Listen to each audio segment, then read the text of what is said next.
Paul Yes, says, what's going on with this country? We're in a cost of living crisis here. And Linda says he's good at throwing taxpayers' money down the drain. Let's talk to political commentator Piers Pottinger, who's here. Good to see you this morning. But the irony with this is that in some respects it's not new money.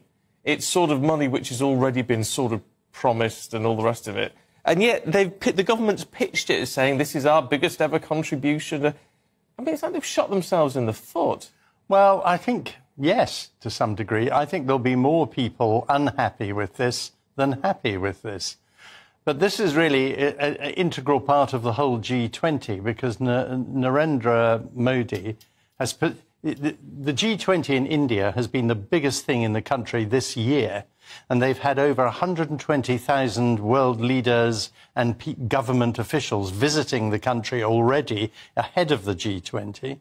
And they've also admitted the African Union, which is very significant because Modi is positioning himself as the leader of the poor world. And yeah, but they've just put a rocket on the moon. Yeah, absolutely. And another rocket up in orbit. A cheap one. Really? Is that what it was? A cheap one, apparently. But, you know, they have their own massive space programme. Yeah. And for Narendra Modi to say we are the poorest country in the world sticks in the craw with a lot of people. Well, also, it's got one of the fastest-growing GDPs in the world.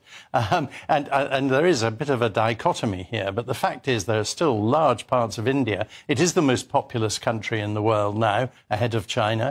And there are large parts of it that are very poor and do need foreign aid. There's no question about that. And I don't think when people saw where initially that most of our aid to India goes would object.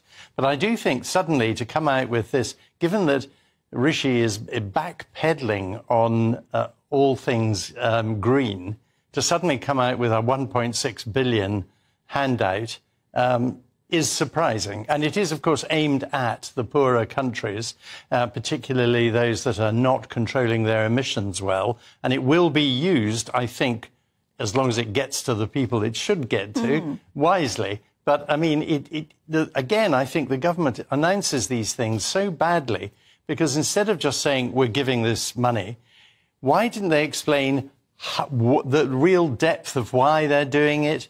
Actually, where is the money coming from? If this is money that's been earmarked for a while and is actually ours to give, I thought we were having trouble repaying our debt. Yes, well, I mean, exactly John has emailed in and said, I'm so done with the Tories once again.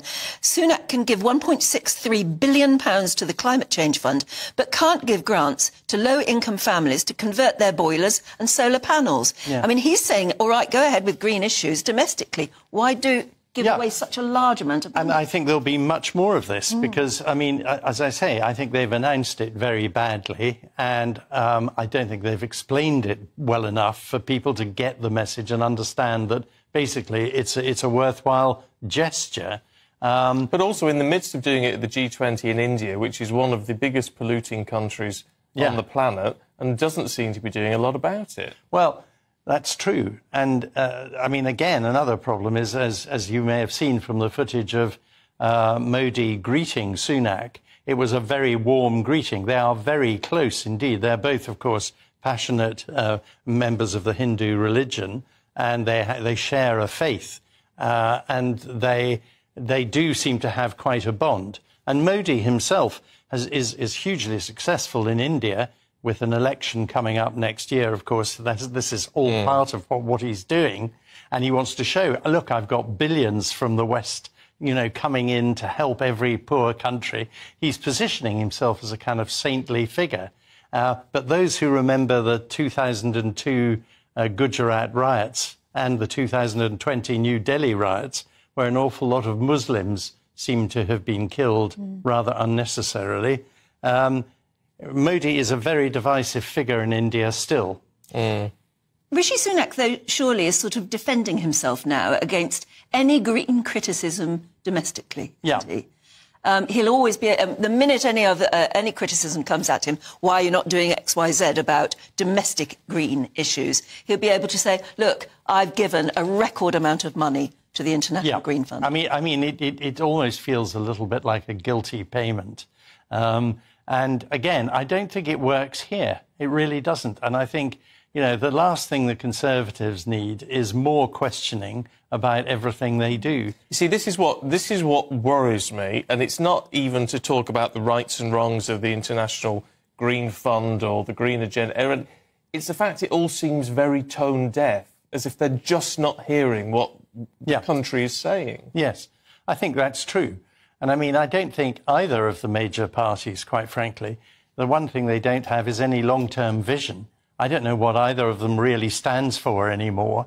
It used to be quite obvious that the Conservatives looked after the middle and wealthy, and the Labour Party looked after the poorer people and was supported by the trade unions. But now Labour's moving right and Conservatives are moving left. Yeah. And so we've got two parties that are beginning to look very similar. And, of course, then we have the Lib Dems, who stand for absolutely nothing at all. Well, it's a great choice for us, isn't it? It is, yes. Yeah. Oh, I'm sure if you get a Lib Dem on, I'm sure they disagree with you on that, Piers. Well, they might you know. do. I'd be fascinated to hear a policy from the Lib Dems, something we've never heard for years. Well, you know, you never know your luck in the run-up to this election. Piers Pottinger, good to see you. Thanks very much.